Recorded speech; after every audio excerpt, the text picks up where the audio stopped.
The gang activity, I seen it close up. Living in South Central, I seen it close up, man. That wasn't for me. Cause out there, 87, 86, 87, 88, 89.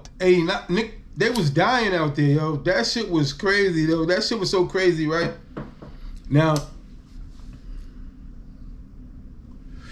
my pops wasn't with that gang banging shit at all.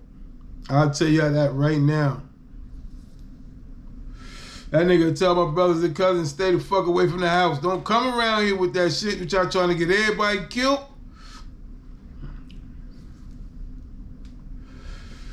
But you know, my pops he was off that shit though. Remember, we used to go and visit my brother up in jail, man. Just seeing how that gang culture in the West Coast is different. That's why I see so much. Now they being a little more outspoken. And it's the older gang members, Bloods and Crips.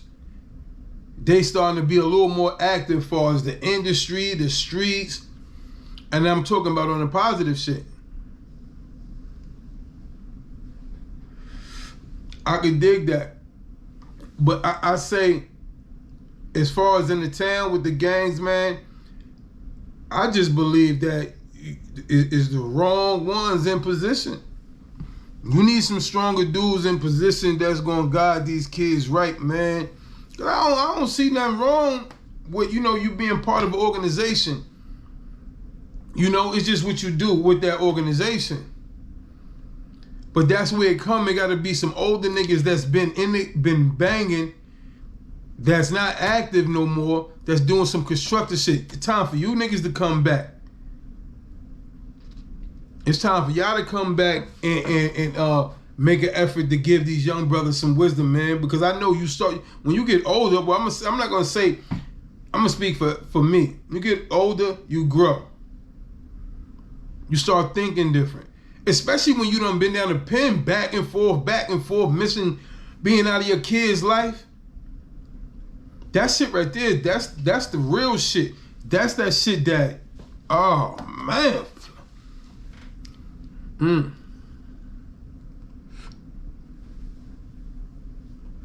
That's that shit right there that really fuck you up mentally. You know what I mean? That made me think about Mozzie, title of Mozzie for Sacramento, rapper Blood nigga from out Sacramento. The title of his album just dropped not too long ago is called Untreated Trauma. A lot of us out here too, we dealing with untreated trauma. The women as well. A lot of trauma and we're not dealing with this shit. So it affects us in ways that we don't even know. Our actions and certain things that we do, we don't even realize it. Somebody told me at one point in time, they felt like I had like 11 different personalities. And this person, I trust their observation, so they seeing things in me that I don't even know. As far as untreated trauma, When I heard that title of that album, I said, damn, this young brother kind of deep right here. That means he really put his thought into what he write. He just don't be up there writing no bullshit. But anyway, that's something I believe, man. A lot of us got untreated trauma. The women as well. For real. They've been through trauma in past relationships, and that shit carry on and on and on. And the same thing with the men. We got to figure out how to way to deal with our trauma, so therefore we can, try to prevent our kids from experiencing any trauma. And if they have, we know how to help them through that shit.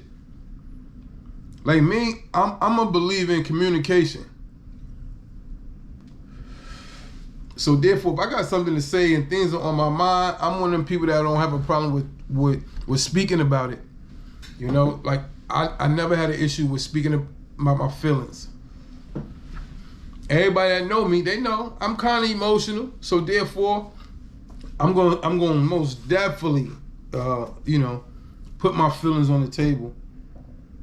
You know, maybe down the line, you know, we get a little more deep into, you know, where I'm at, you know, mentally.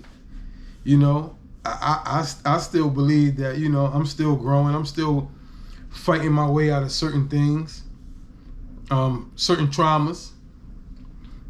But back to the young boys out there, man. Hey, to the OGs, man.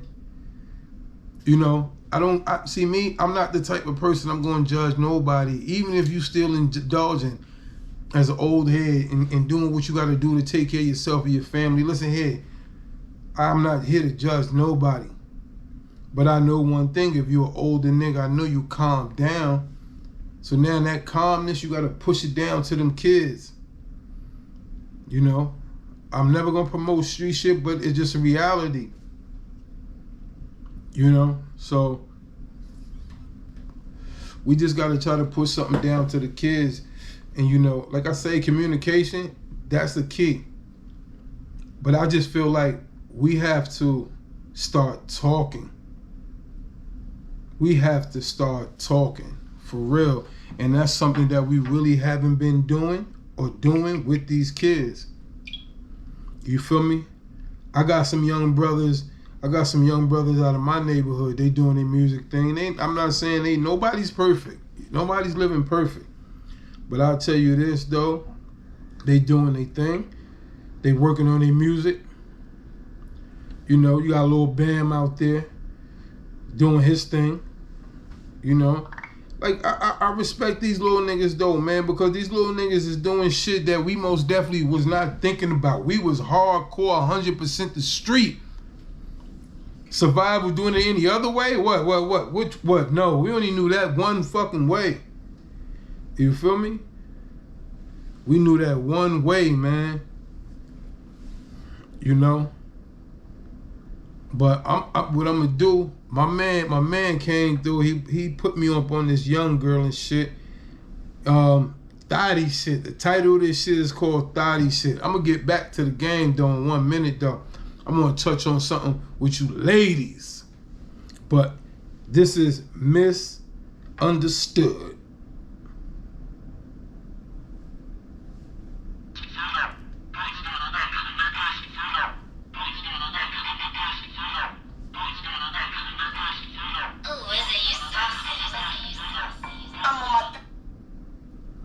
Give me 1 second. We're gonna get back to that.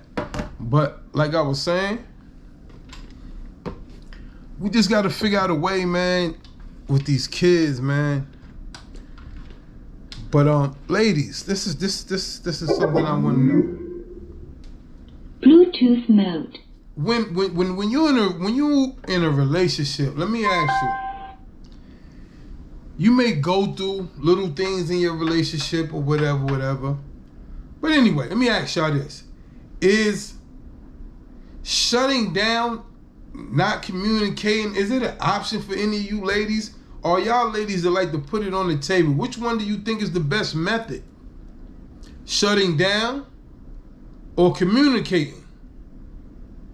No matter what type of feelings it may create, but just communicating.